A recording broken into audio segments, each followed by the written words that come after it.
us. This event is brought to you by Thrive Asheville and the Building Our City Speaker Series. I'm Kate Pett, the director of co-organizers of this series. Today's presentation by sustainable tourism expert Megan Epler Wood is made possible by donations to Thrive Asheville and to the speaker series. Our sustaining sponsor is Mosaic Community Lifestyle Realty, and to our contributing sponsors include Urban 3 and the City of Asheville. Thrive Asheville's mission is to collaborate with local residents and leaders from diverse perspectives to better understand our city's challenges, forge new relationships, and act on the best solutions together. Thrive Asheville was developed by a diverse group of community leaders who believe that we are most likely to achieve our vision of a more equitable and resilient future if we find ways to work together effectively. Thrive Asheville is not a specific issue or program, but an approach to problem-solving complex community challenges. This fall, Thrive Asheville is launching the Ideas to Action Leadership Forum, a cohort of more than 30 diverse community leaders who will study sustainable tourism in depth, then develop a plan for actionable solutions.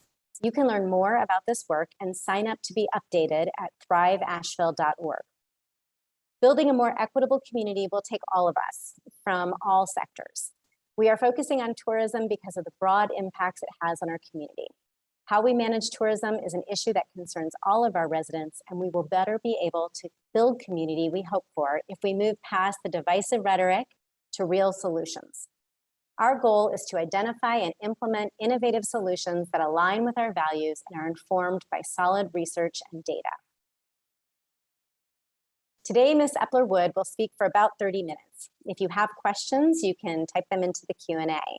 At about 12:30, we'll switch gears, and Vic Isley, the CEO and president of Explore Asheville, will update us on what's happening locally. You can also learn more by checking out the Buncombe County Tourism Development Authority webpage.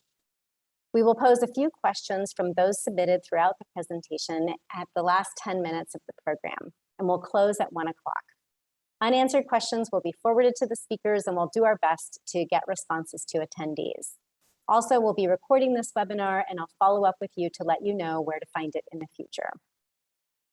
Megan Epler Wood is a thought leader, author, teacher, speaker, and consultant on questions of managing sustainable tourism for destinations and a founder in the field of ecotourism. From 2010 to 21, her research and online courses at Harvard University vetted a wide range of solutions to help protect travel destinations. At Cornell's Center for Sustainable Global Enterprise, she leads research on how to advance more sustainable use of global resources by the travel industry. Two of her publications include Sustainable Tourism on a Finite Planet and Destinations at Risk, the Invisible Burden of Tourism. We're going to start with a short video that explains this last piece of research, and I'm going to ask my colleague, Chris Joyelle, to start that video.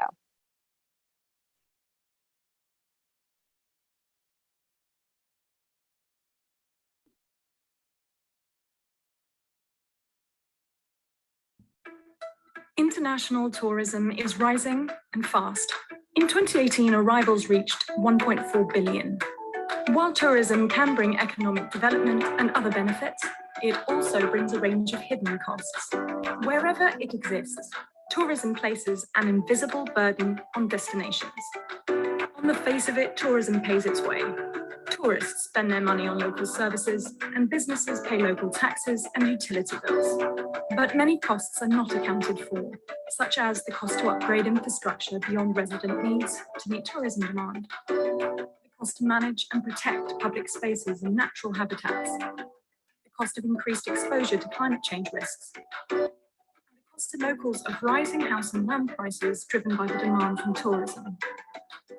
Either residents are left to pick up the tab, or it's just not paid, leaving the environment and other public assets to suffer. When visitor numbers are low, the invisible burden goes largely unnoticed. But as tourism grows, every new visitor brings unanticipated costs to the destination. As the invisible burden escalates, destinations become spoiled and residents protest or are forced to leave. Failing to account for tourism's invisible burden puts fragile ecosystems, cultural wonders and community life at risk. This puts tourism on a weak foundation that could crack under its own weight. But it doesn't have to be this way. Destinations need our attention and resources. Dynamic leadership, new talent, investment platforms, and analysis of the invisible burden will benefit visitors and residents alike, now and for generations to come. Find out more by reading the report at invisibleburden.org.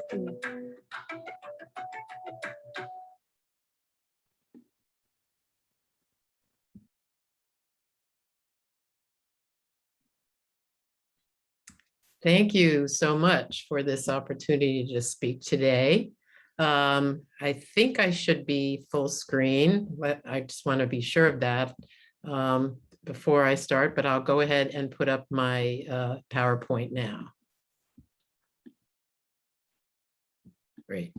So thanks so much for this opportunity to join you in Asheville virtually today.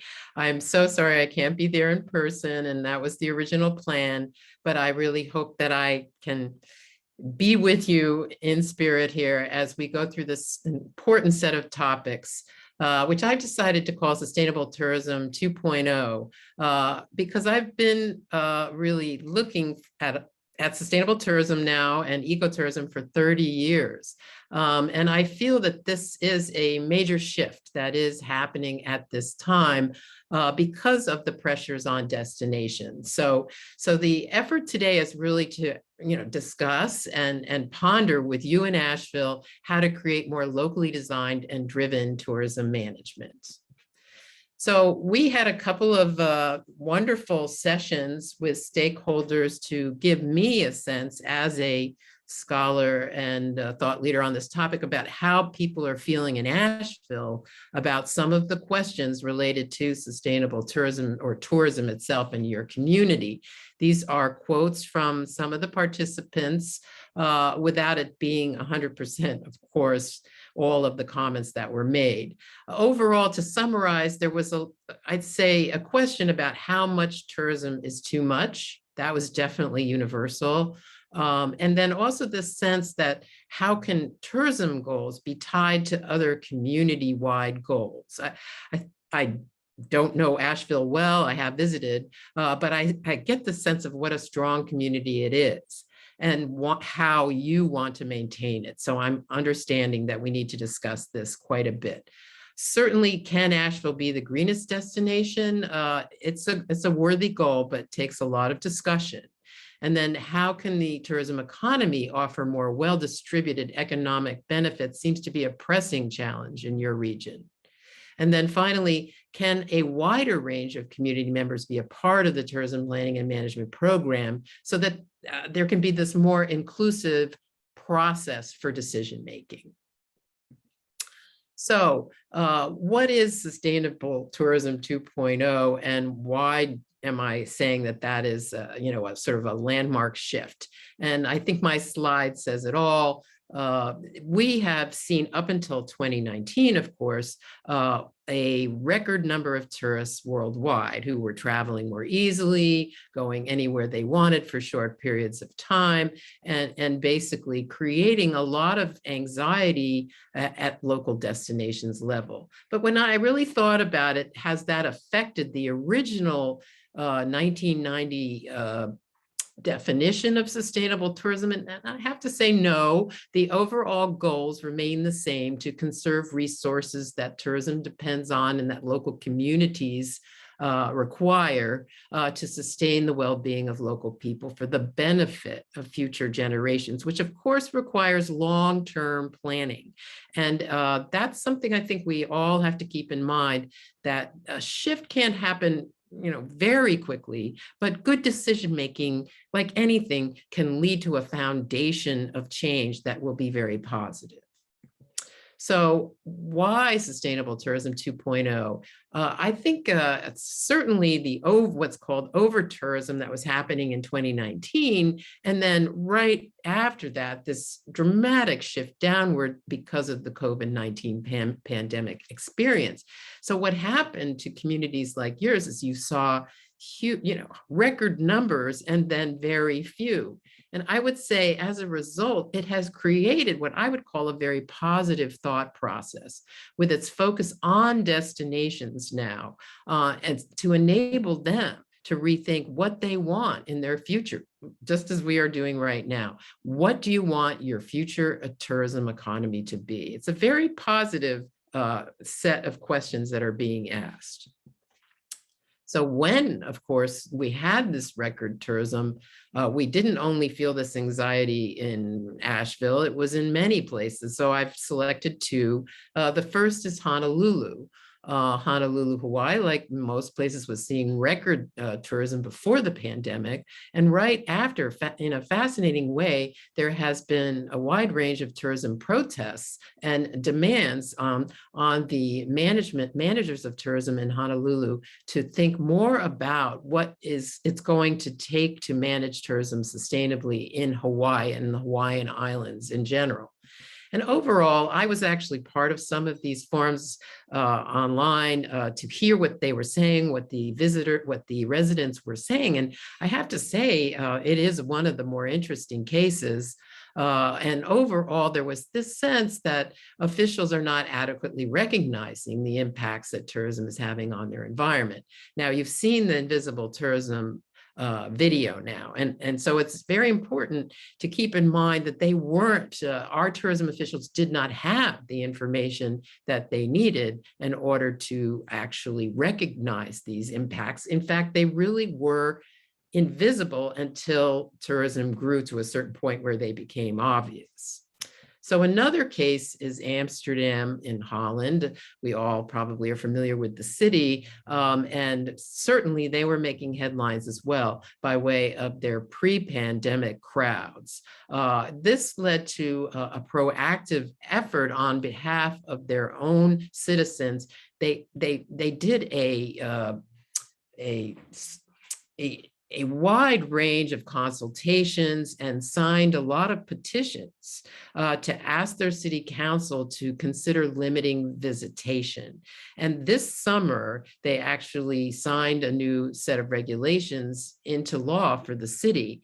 It's complex, but the overall idea is they want to forecast only a certain number of overnight stays and set a cap on it in advance each year.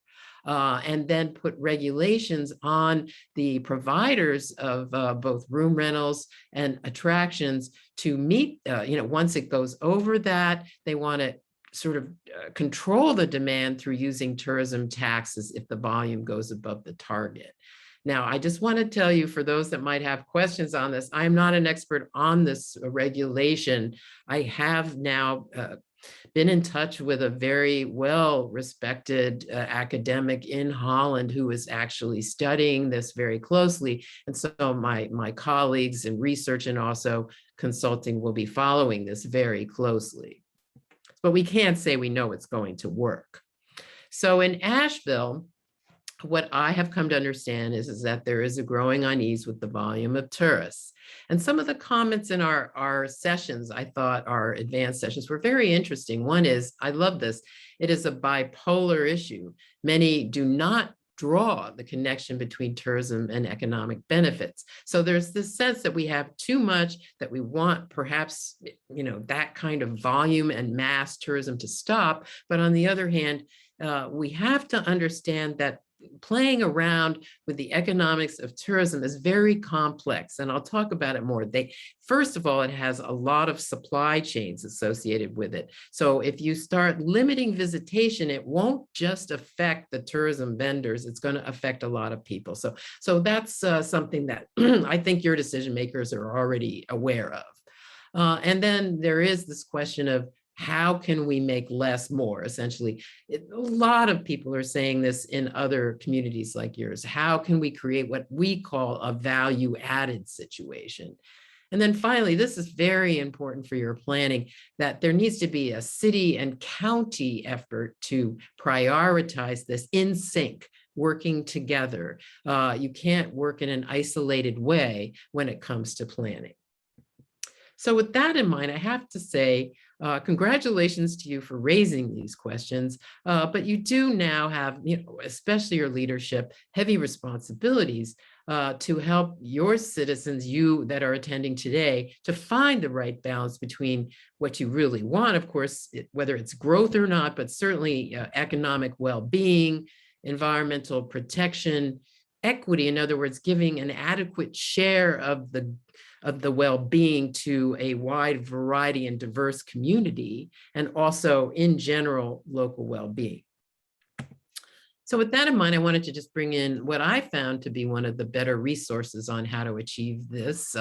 It's called the OECD, which is an economic cross-border research units based in Paris. They look at all of Europe and many of the Commonwealth countries. And I work with them by way of working with them on some of the research they do. But I like this model. So at the center for you, if you want to build back better, which really is an excellent paradigm for us to work in, because as we know, the federal government is using this term now, but this was published long before that, look, in June of 2020. That you want well-being and you want inclusiveness. That's exactly what I hear you asking for so far. And then at the top, you will need to align your tourism plans with net zero GHG or greenhouse gas emissions. The climate situation, as you know, worldwide is getting worse. We're not meeting our targets globally, and our own government is stepping up to try and make us respond more thoroughly to the demand to lower these emissions. So this will be very important to you in your new plans, in addition to, of course, dealing with your own impacts through climate resilience. How exactly have you dealt with climate resilience so far? You have some great expertise in the community, and it needs to be tied in to the planning process. The same, I'm sure you have absolutely wonderful experts in your community on biodiversity or natural resources, and their part of the pie also needs to be considered through the planning process.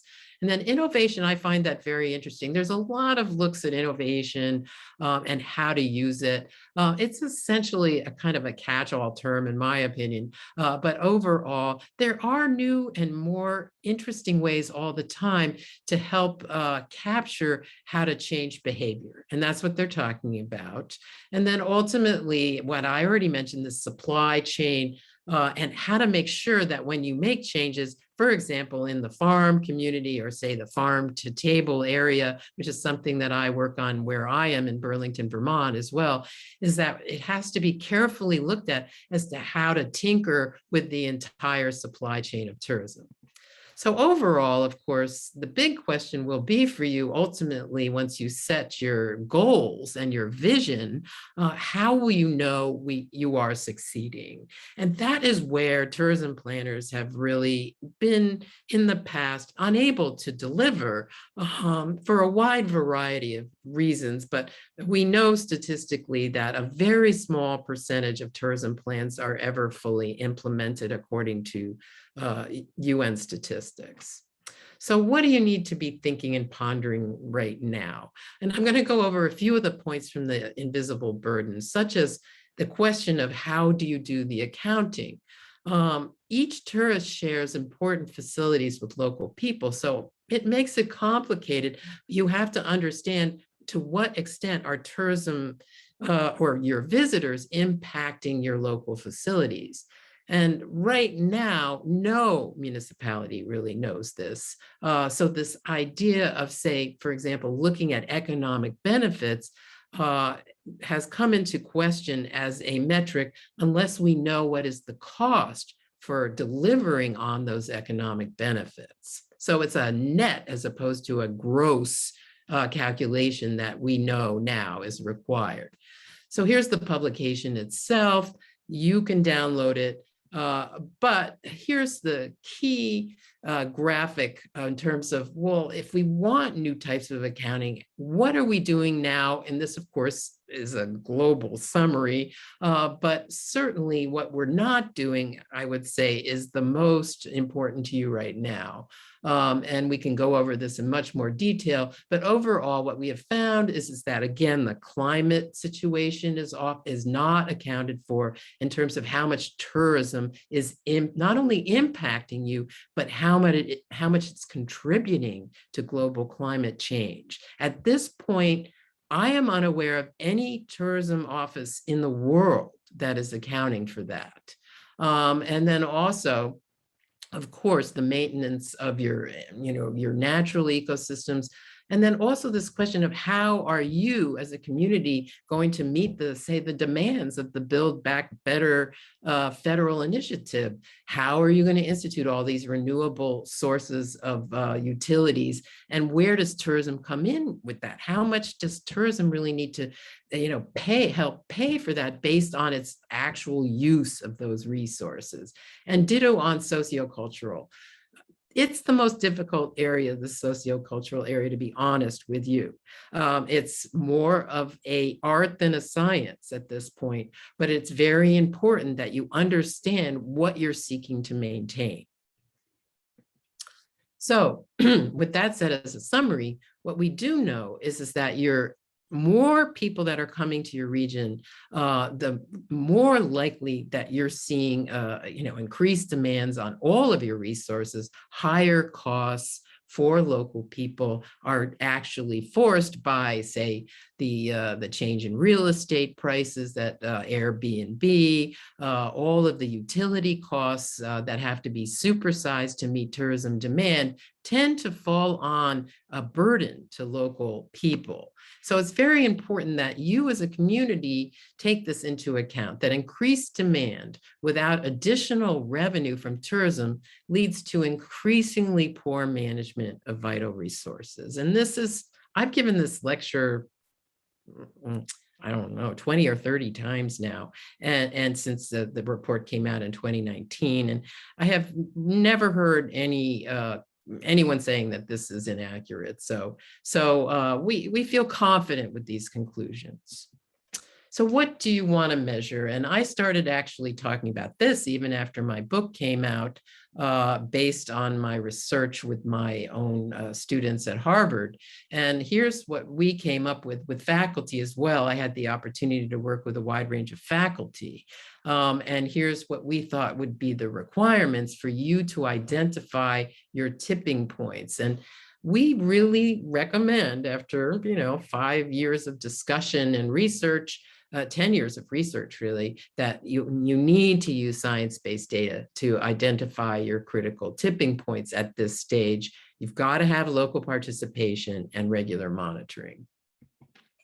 So what are your challenges? I mean, I'm excited for you, I really am. And I think it's very important that you develop this type of analysis approach that will help you to balance your environmental and sociocultural impacts with real, what I would call genuine sustainable development opportunities.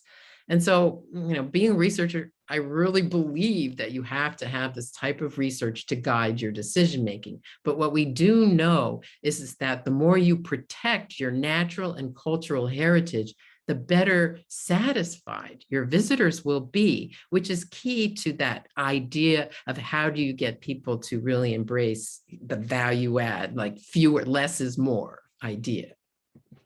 So what are the essential points here for planning? Again, this goes back to my 2016 presentation at Harvard when I first laid this out for that community. And when we're talking about a master plan vision, you do need to understand that there's many definitions for master plans. But under my definition, a master plan would include managing the impacts and looking at the environmental and social and governance, or what they know as ESG plan for tourism. And then, of course, you have to understand and embrace what type of development trends you want, what kind of watershed issues, ecological services you seek to maintain in your forests, in your county, in your region. And then, as I've already mentioned, your infrastructure assessment will be critical, as well as looking, as I said, at the triple bottom line. And then I wanted to mention, without saying I recommend it for your community, that some communities after this type of research have found that they need to have tiered payments for infrastructure costs. For example, what does that mean? In Iceland and New Zealand, for example, they have added an extra cost for tourism entry, an entry tax to essentially pay for the amount of infrastructure involved in managing tourism. So in our research at Harvard, we wanted to find a new kind of metric, a way of managing these pressures. And I had a research team and a grant from the German government to do this. And what we found is that our objective was to help local governments understand the unmeasured impacts of tourism, called the invisible burden. That we were still writing the invisible burden when we set this out, but nonetheless, that was our goal. And then what we really found was that with measuring the greenhouse gas emissions per tourist, we were coming up with all of the invisible burden impacts. We were amazed. And plus, there's a big benefit in that the kind of carbon reporting that we tested with the German support is compatible with the kind of reporting that governments will require to meet the goals of the Paris Agreement. So this is very important, to create compatible reporting that can be used worldwide. So I'm wrapping up here. I think I've given you lots to consider. I really look forward to Vic's presentation as well. But here we want to just summarize, well, what would you want to consider priorities that you want to look at? Well, I'm certainly hearing from you that you want a more equity-focused economic development plan. I think that's super wise, and I think it is really possible, but obviously there will have to be some more economic development analysis in order to make that possible, looking at the current situation and, again, using some economics to benchmark that. And then the environmental and sociocultural asset protection is our way of saying you need to conserve your resources or your value in the marketplace will go down. Right? And that comes straight out of Cornell. That is really their contribution to this process. I work at the business school there, and they're telling you your destination is really part of a business proposition. And if you don't preserve your assets, you're going to lose value. All right. And then climate accounting and holistic reporting, to me, it's an extremely important part of your overall set of goals. Right now, I just took part yesterday in the Glasgow Declaration for Tourism, which they are saying at an international level before the upcoming meeting of the parties in Glasgow that all tourism entities are going to have to start accounting for using science-based targets for lowering greenhouse gas emissions. That's the first time I've seen that, folks. That was yesterday. I was pretty excited because this is becoming a global consensus, which, since I've been working on this since 2016 or so, it was pretty exciting to see that. And then sustainable resource use, I think we all have known that. We can't just overrun our resources. And then the infrastructure that I've spoken a lot about. So I want to thank you so much to Thrive Asheville and to all of the stakeholders that participated in this. And I look forward to your questions.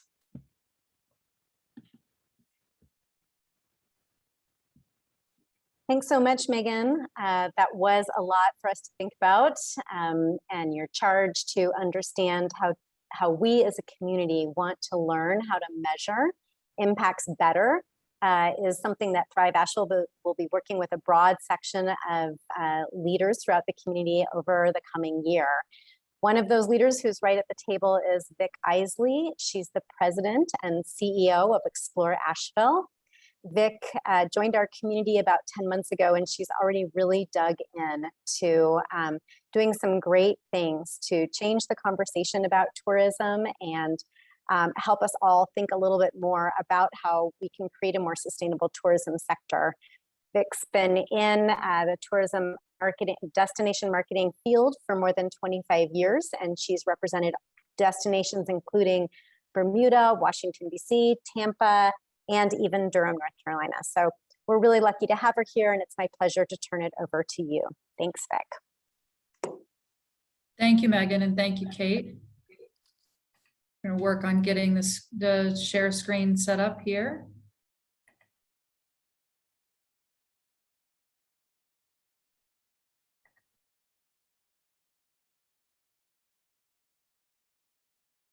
Okay, well, thank you, everyone. I wish we were in a room together, but I'm glad that we all are gathered virtually.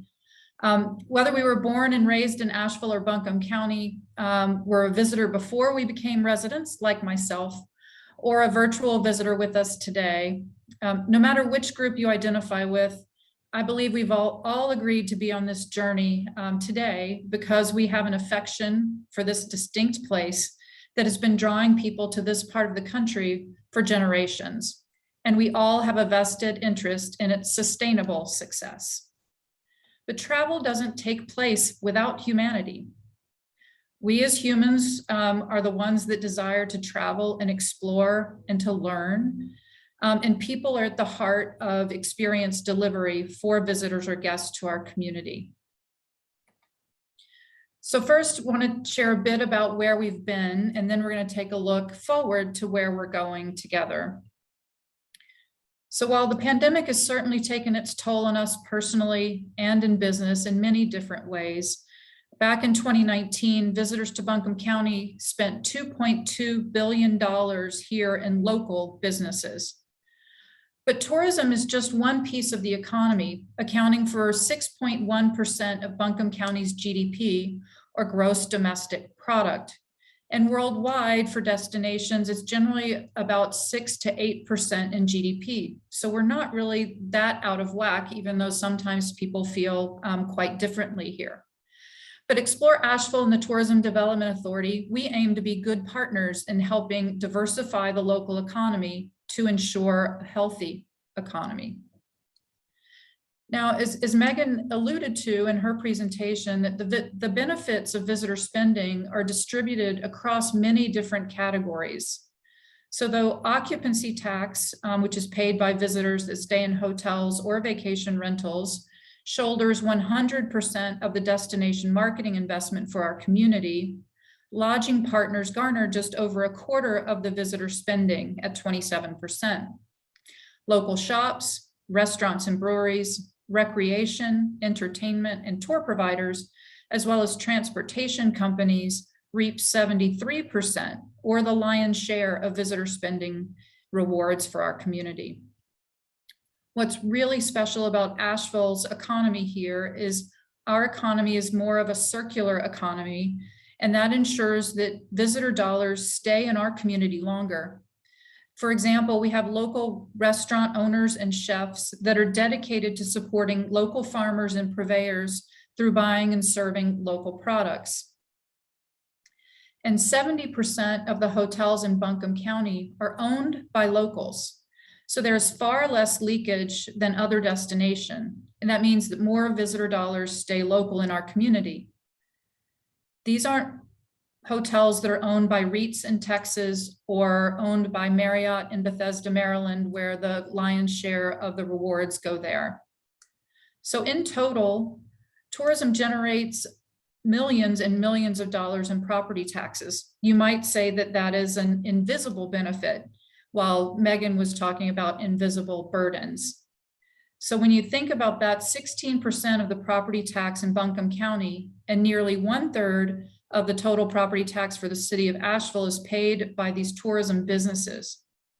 Without these taxes, there would be even greater strain on the city's operating budget, and tax burden would be far weightier on us as residents. And as residents, our local quality of life is expanded because visitors help make a wide array of local businesses viable. Here's in Patty Torno's own words from Curve Studios, who's a creator and maker in our community, is Asheville boxes above its weight in food and in culture. The only reason we're able to have the plethora of these amenities are because of the visitors who come and partake and support. Now, by state legislature, we are required to, as the TDA, to invest 75% of the occupancy tax into marketing. And 25% of the lodging tax paid by visitors to Buncombe County is dedicated to the community grants through Tourism Product Development Fund. To date, 39 community projects have benefited from $44 million in grants from the YMI Cultural Center and the Leaf Global Arts Center to an African American Heritage Trail project that's currently underway with community input, the Inca Center ball fields, Pack Square Park, the John B. Lewis Soccer Complex, and many more. What's interesting about these is that they're used more by residents than by visitors, but they benefit both.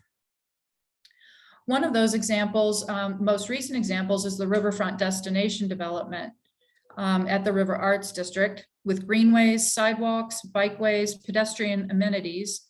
This is a perfect example of achieving big things collaboratively. The Tourism Development Authority contributed more than $7 million to the project, along with seminal partners like the federal and state departments of transportation and the city of Asheville. So one great example of using, again, assets for both residents and visitors. So we're going to turn our attention to lodging performance for a bit, which is a key indicator of travel to our destination. Visitors and guests may stay in our hotels and vacation rentals, but it's the rich natural and cultural experiences that beckon them to our region, which is why we need to ensure that we're protecting and caring for those resources. Room demand, which means in real speak it's total rooms sold, for vacation rentals jumped 450% from 2016 to 2020. Room demand, or rooms sold for hotels, grew 13% over that same time period, but then dropped 30% from 2019 to 2020, losing a decade in room demand growth. That means that hotel demand for our community dropped down to 2010 levels. So when people were willing to travel or work remote from anywhere, they more often opted for vacation rentals. That's good news for local residents who are earning incremental income from visitors returning to our area. So in our fiscal year of 2021, vacation rentals accounted for 38% of all revenue, up from 15% of total lodging revenue in 2018.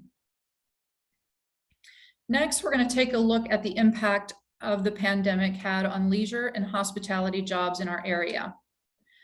Again, there's no question the pandemic brought devastating impacts on the individuals and businesses in our community. But this has revolutionized how competitive recruitment and compensation has become for our industry and beyond. We're hopeful that the travel and hospitality leaders here and across the country have long memories and how this can shape our sector and team members for the better for years to come. So here are a few thoughts for Asheville that I believe are compelling in terms of understanding why it is important to support the local travel community in this balanced discussion. First, Asheville wouldn't be where it was if it wasn't for the travel sector. What you see here is leisure and hospitality employment since 2010 has increased 36%. That compares to the light blue line for overall employment of just 20%. So there would not be as many jobs for local residents and the Asheville economy if it weren't for the travel and hospitality sector. In fact, if you took away those job opportunities for Asheville and Buncombe County, it would be no longer growing faster than the US. And that's a really important consideration for jobs for our residents and businesses. Second point, and this is again no surprise to anyone here in this room, is that no sector has been hit as hard as travel, with 52% of jobs lost. So that means that travel has to be a focus of our holistic rebound. One way the Tourism Development Authority was able to aid in assisting local residents and businesses with job retention was through the one-time Buncombe County Tourism Jobs Recovery Fund. $5 million of unallocated dollars from the Tourism Product Development Fund was reallocated to save and support local jobs. Nearly 400 businesses were granted awards, and I'm really happy to say 97% of those are still in business today. 18% of those grants went to minority-led businesses, while 55% to women-led businesses. So where are we going? Let's look through the windshield here. So as Kate said, I've been a part of the community since December of last year, and I've really taken it to heart to listen to this community, to understand what are the broader community goals and what is travel and tourism's role in it. So I've had the opportunity so far to hear from more than 200 individuals, and I keep learning every day. So through those conversations, I heard about tourism priorities. And if you watched Sesame Street as a kid, balance is the word of 2021 for travel and tourism. We want to focus on the value of each visit to this community. It's the quality of the visit for the visitor, and importantly, the quality of the visit for our community. This is not just about volume of visitors. This is about quality and return. So with success comes opportunities and challenges. And I believe it's okay to name them and address them. And that's part of what these conversations are going to be about. Through destination management and measurement software systems, we want to ensure we understand where the challenges are truly emanating from. And it will be interesting to hear more about that in Jim Fox's presentation later on today with the cohort. I think it's important for us to say that we aren't perfect. And we are committed to progress for this community in these areas. These aren't abstract ideas from classrooms that we're hearing from, but these are real issues in our community that have real life application in how we make a better and more inclusive community for all. So this is a bit of an eye chart as we go through here, but what this is really demonstrating is what are the broader strategic areas of focus for the county and for the city, for other organizations and entities throughout the community. And we're thinking about that as we go forward in a way to work with our organization and others. It's important to know that Explore Asheville and the Tourism Development Authority doesn't do anything alone. We require coordination and collaboration with the community. In some cases, we'll have a seat at the table. In other areas, we can support. A perfect example of that is the county's upcoming comprehensive land use plan in the next 12 to 24 months, which will determine important future uses, investment, and protection of our resources. So as we wrap up here, here are the 4 strategic imperatives that our team has created to align with those broader community goals.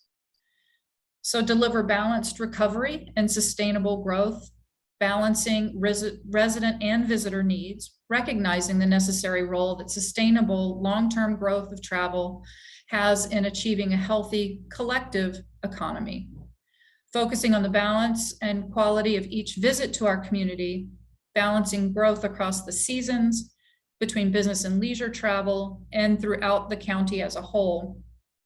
I'd mentioned aligning with economic development sectors. So our group sales team has been aligned to these sectors so that they're going after executive retreats, conferences, incentive trips in these sectors so that we're being good partners in creating a prospect pool for our economic development partners. So if these executives or people are having an experience here in Asheville and Buncombe County as a visitor, how might they think about bringing jobs and opportunities that are diverse for our community as a whole? Encourage safe and responsible travel, engaging residents as well as visitors with shared values to care for and respect those natural, cultural, and human resources. Many of us on this call are those resources, vital in delivering quality guest experiences. And we want to collaborate with community organizations, local businesses, environmentally focused partners in the community to support the sustainability and growth of our outdoor economy. Third is engage and invite more diverse audiences, extending a genuine invitation to Black travelers and other diverse audiences, including LGBTQ visitors. And importantly, when we do that, connect them with local neighborhoods, businesses, and entrepreneurs. So we're creating more opportunities for all to win. Through those grant-making efforts, we want to support product development, placemaking, and community connections, enabling and fostering new experiences and business opportunities throughout the community. And lastly, promote and support Asheville's creative spirit. We want to shine a spotlight on those creators and makers who have helped make this place so distinct and differentiate our destination, whether that be through food and drink, visual and performing arts, experiences, and more.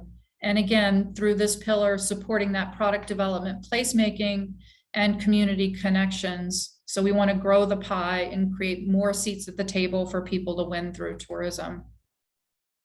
And as I wrap up with time this afternoon, just creating that connection between the creative spirit and jobs and economic development is Jen and Jim Lazan from Lazoom Comedy Tours, in their own words, is that tourism in Asheville is the reason we got to manifest our dreams of having a business in the entertainment world. There's much more I could share with you, but we're out of time for today. I look forward to continuing the conversation. And again, I'm just thrilled to be a part of this community and to be a force for good as we have these important conversations together.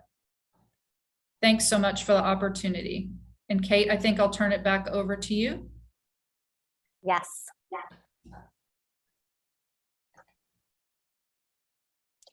Thanks so much, Vic, and thanks again, Megan.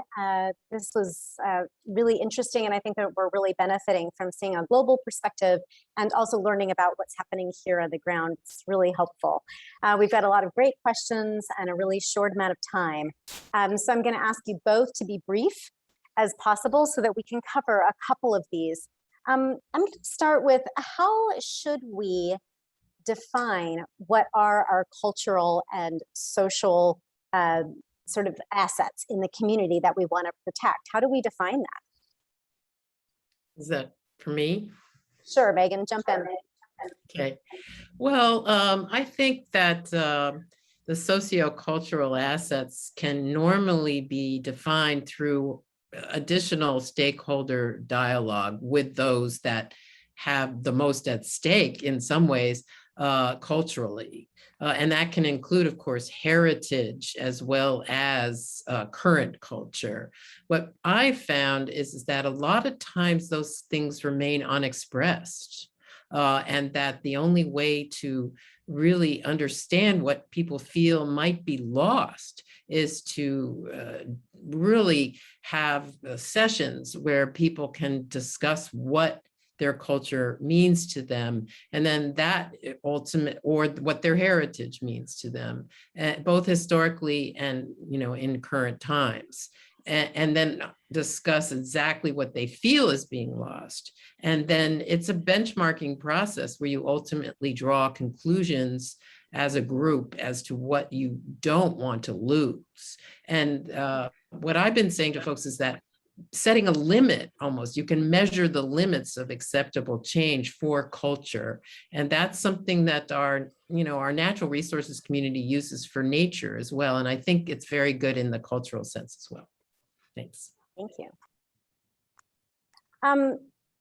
Sort of a specific question that I think is really interesting is, have you seen strategies that are devised for kind of reining in the volume of tourists? I think something that both of you have talked about is the need to transition from necessarily seeking greater and greater volume to greater and greater value for each tourist. And as we do that, have you seen strategies, though, that will prevent us from just giving the greatest access to the wealthiest visitors? So Vic, do you want to do that? Or? Sure, I'll attempt to take it. That's a very complicated and important question.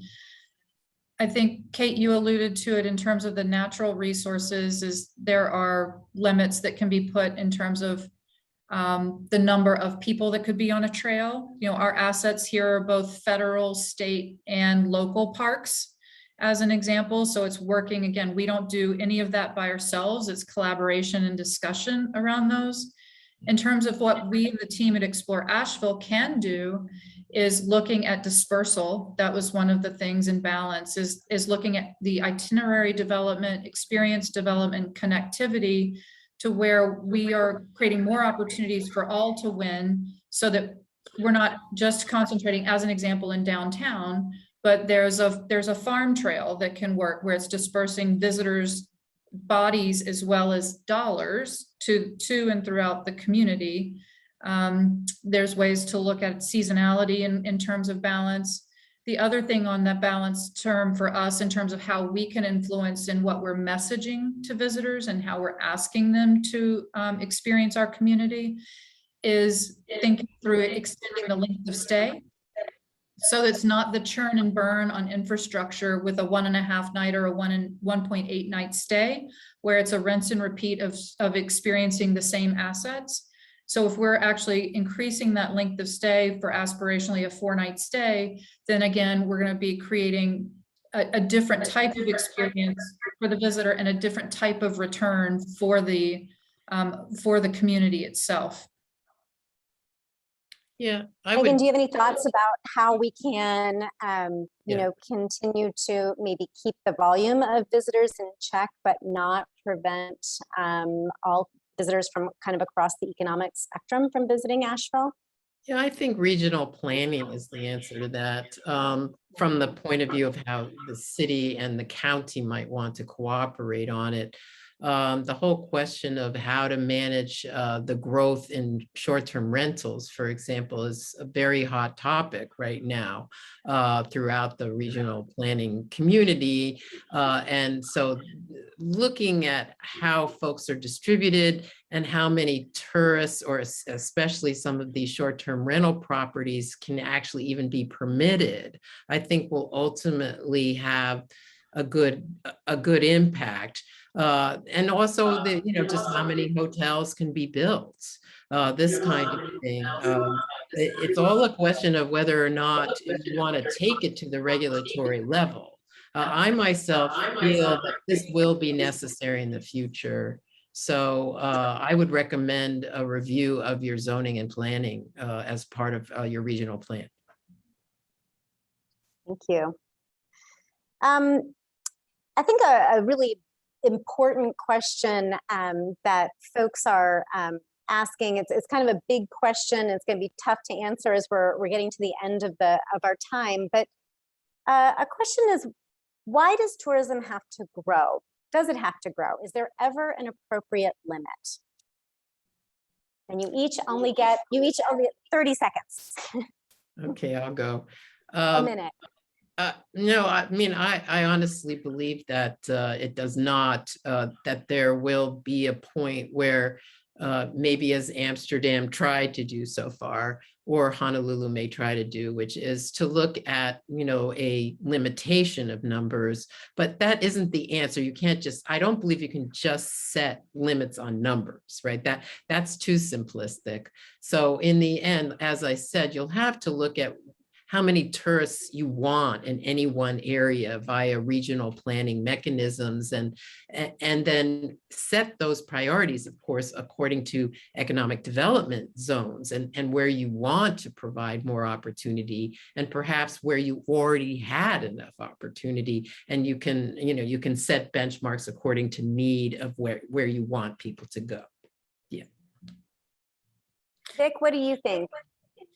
Well, first of all, I agree with you that it's a complex and complicated question, and I'm not going to answer it in 2 minutes. And I think that that's important. That is why we're having these conversations. And this is the start of conversations, not the end. But I will say that, you know, one of the things that's very special about this region is its geographic makeup. Is that Asheville is a heart and a hub in an expansive Western North Carolina region.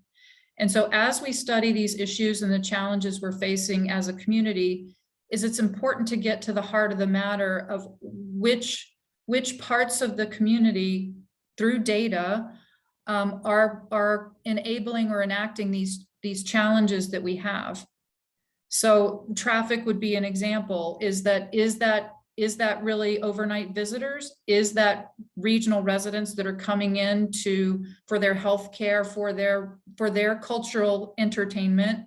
So let's name them. Let's get to the data so that we can figure out how to manage and mitigate what those challenges are. And I would just end with, I'm very grateful to be in a community that are dealing with challenges of success. You know, there are many communities across the country and the world that are dealing with challenges of loss. And that is a very different conversation. So I appreciate the chance to start the talk today and to be a part of it and have a seat at the table. Kate, you're on mute. We got almost to the end without having to say that. Question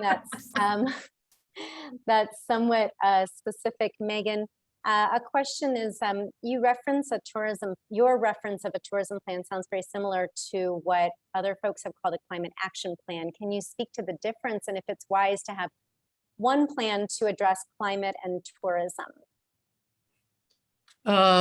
Yes, I think all I'm saying is that the existing plans have to look at the contribution of tourism to the larger economic status of the place. So up to now, my understanding, and I can't speak to the specific effort right now in Asheville, but we generally do not have the data on how tourists are contributing to the growth of climate GHG emissions. I mean, most places do not have that data at all, and all tourism throughout the world, regional and national tourism authorities plan for growth without looking at the contribution of climate impacts. So all I'm saying is, like, let's get that into the same system of planning that you're talking about and make sure that the metrics are cohesive with what you're working on.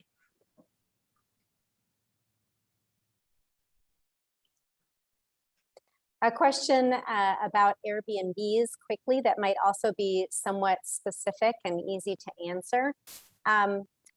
It's interesting to look at the hotel versus Airbnb rates. I think it's a question for some folks in the community as to whether or not this is really benefiting everyone in Asheville or who it's benefiting Asheville. And so the question from this person is, can we actually tell how many of these Airbnb or VRBO properties are actually owners who live out of state? Can we learn something more about who owns Airbnbs and who is really benefiting? That is data that we don't have in-house here at Explore Asheville, but there is the Asheville Homestay Network, which is specifically for the homestays in the city. And they would have data on that, I would imagine. And at the county level, there's currently not regulation on vacation rentals. So I don't know if there's a way that we could find that out. And then maybe for some of the larger vacation rental management companies here, they might be able to provide some of that data for us. Great. Thank you so much. We're going to wrap it up, even though there's more questions. We're going to follow up with both Vic and Megan and send the additional questions to them. We'll share to everybody who was participating in the webinar today any responses we get from our speakers and also the recording of this video. I really want to thank Megan for her expertise and for research and trying to help communities understand what kinds of questions should they ask when they think about planning for the future, and how communities can really be involved in helping direct the direction of tourism. And I really appreciate Vic and all that she's done to really change the conversation here locally about how tourism can be something where more people win, as she says. So great appreciation to both of you experts and leaders in this field, and we look forward to working with you more.